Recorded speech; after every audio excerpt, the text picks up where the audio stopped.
Big boss Marathi season 6 भाऊच्या धक्क्यावर चुगली सांगणे ही सगळ्यात बेस्ट क्वालिटी आहे असं मला वाटतं. तर ही चुगली सांगण्यात आली होती काल रोशन दादाला. रोशन दादाला नाही कळत गेम तेवढं. मला त्याचा भार घेऊन चालायचं नाही पुढे. कुठेतरी मन दुखलं आता. मी टीम सोडून राहिलो आत्तापासून.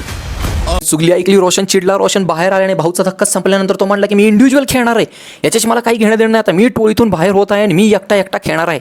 खूप खुश झालो होतो मी की आता रोशन दादा एकटा खेळणार आणि स्वतःची पॉवर दाखवणार, स्वतःचा गेम दाखवणार.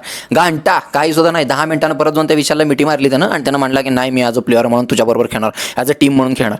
रोशनला खरंच कळत नाही आहे की विशाल लिटरली त्याचा यूज करतोय फक्त ॲज अ वोट बँक आणि माणसं वाढवण्यासाठी, बाकी काही सुद्धा नाही. रुचितासुद्धा खूप प्रयत्न करत होती रोशनला सांगण्याचा की आम्ही तुझ्यासाठी लढलोय, प्रत्येक वेळेस तुला चान्स मिळवून दिला कॅप्टन बनण्यासाठी.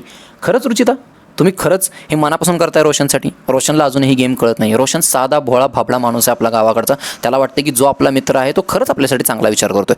रोशन प्लीज डोळे उघड. जर तुला डोळे उघडायला उशीर झाला तर मे बी तू तर गेमच्या सुद्धा बाहेर असशील, तुलाही सुद्धा कळणार नाही.